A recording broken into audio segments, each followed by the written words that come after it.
Лука жазған ізгі хабар. Лука куәгерлердің Исаның өмір жайлы алғашқы баяндамаларын зерттеп, осы әңгімені жазып қалдырды. Әңгіме Иерусалимнің төбелерінен бастау алады. Израильдің ежелгі пайғамбарлары бұл өңірге Құдайдың өзі бір күні бүкіл жер бетіне патшалығын орнату үшін келетіні жөнінде айтқан. Иерусалим қаласында діни қызметкерлер басқаратын ғибадатхана бар.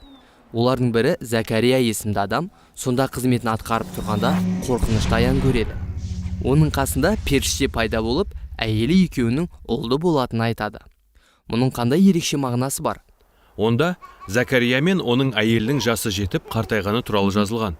Олар балалы бола алмаған еді. Лука бұл жерде Израильдің түп атасы Ыбырайым мен оның әйелі Сараның өмірінен нұсқайды. Өйткені олар да қартайып бала сүйе алмаған еді. Алайда Құдай оларға Ысқақ есімді ұл сыйлады. Израиль халқының бүкіл тарихы да осылай басталды. Сонымен Лука бұл жерде Құдайдың тағы да сол халық үшін айрықша маңызды іс жасайтынына меңзейді. Періште Закарияға ұлының атын Жақия деп қоюды тапсырады. Сосын ол бұл баланың Израильдің ежелгі пайғамбарлардың мына уәдесін орындайтынын айтады. Бір күні Израильге өз Құдайы билік құру үшін Иерусалимге келетін болады. Және одан бұрын халықты осыған дайындау мақсатымен біреу келмек. Өйткені сол уақытта Иерусалимге римдіктер билік жүргізген еді. Иә, нақтырақ айтқанда қаланы Рим патшасы тағайындаған қуыршақ патша Ирод есімді адам басқарды. Сондықтан Яхуди халқы өз жерінде азат болып, өздерін өздері басқаруды қатты аңсады. Сол себепті бұл қатты таңғалдыратын жаңалық. Бәрі де өзгеретін болады. Құдай келе жатыр. Бірақ ол қалай келмекші? Мұны білу үшін Лука бізді Иерусалимнен алып шығып, Галилея деп аталатын алыс аймақтың төбелеріндегі шағын қалаға апарады. Сол жерден Мәриям есімді бойжеткенді кездестіреміз. Ол бір жігітке айттырылған еді. Бірде Мәриямға періште көрініп, оның ұл туатынын айтты. Мәриям оның атын Иса деп қою керек болды. Бұл еврей тілінен аударылғанда иеміз құтқарады дегенді білдіреді. Иса Дәуіт сияқты патша болып, Құдайдың халқына мәңгілік билік жүргізетін болады. Сонда Мәриям одан, алайда бұл қалай болуы мүмкін? Мен еркекпен жақындасқан емеспін ғой, деп сұрайды. Періште қызға Құдайдың киелі рухының құдіретімен құрсақ көтеріп, ұл табатынын айтады.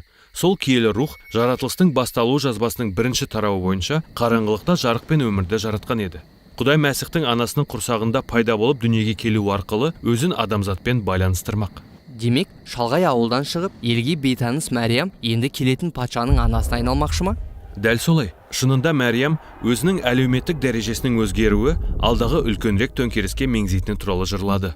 Мәриямның ұлы арқылы Құдай билік иелерін тақтан түсіріп, кедейлер мен кішіпейілділерді жоғарылатады. Ол бүкіл әлемдік тәртіпті төңкеріп тастамақ. Ал Мәриям шынымен жүкті болған кезде күйеуі Жүсіп екеуі Бетлехемге баруға мәжбүр болды. Иә, Рим патшалығында салық төлеу туралы жаңа жарлық шыққан еді.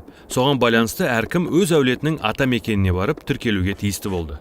Сондықтан Бетлехемге келушілердің көп болғаны сонша, екеуі ешқандай қонақ бөлмесін таба алмады. Содан олар қонатын жалғыз орын бір лас мал қора болды. Сол уақытта жақын маңайда бақташылар малдарын бағып жүрді.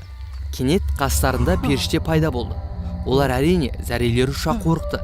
Бірақ періште оларға үлкен қуаныш жариялады. Бүгін Дәуіттің қаласында сендердің құтқарушыларың дүниеге келді. Ол иеміз Мәсіх. Мұның сендер үшін белгісі мынау. Сендер ақырда құндақталу жатқан нәрестені көресіңдер, деп қосты. Иә, бұл оғаш оқиға екен. Мүлде оғаш. Сосын сол бақташылар жолға шықты. Олар өздері де онша таза емес қойшылар еді ғой. Ал олар бұл лас жерден жаңа туған Исаны көргенде қатты таңғалды. Олар өз жөндеріне кетерде, енді не болар екен деп таңырқады. Және мұның бәрі шынымен де ғажап. Айтайын дегенім, егер Құдай шынымен адамзатты құтқаруға келсе, оның мынадай жолмен келуін күтпес едіңіз. Ол мал қорада пәк қыздан туылды. Әрі бейтаныс шопандар оған ізет білдірді. Дәл солай. Демек, Луқаның әңгімесінде бәрі керісінше болды. Әрі оның айтайын деп отырғаны да осы. Ол Құдай патшалығының алғашқыда сол лас жерлердегі жарлыларға ашылғанын көрсетеді. Өйткені Мәсіх Иса дүниедегі тәртіпті төңкеру арқылы бізге құтқарылуды ұсыну үшін осында келді.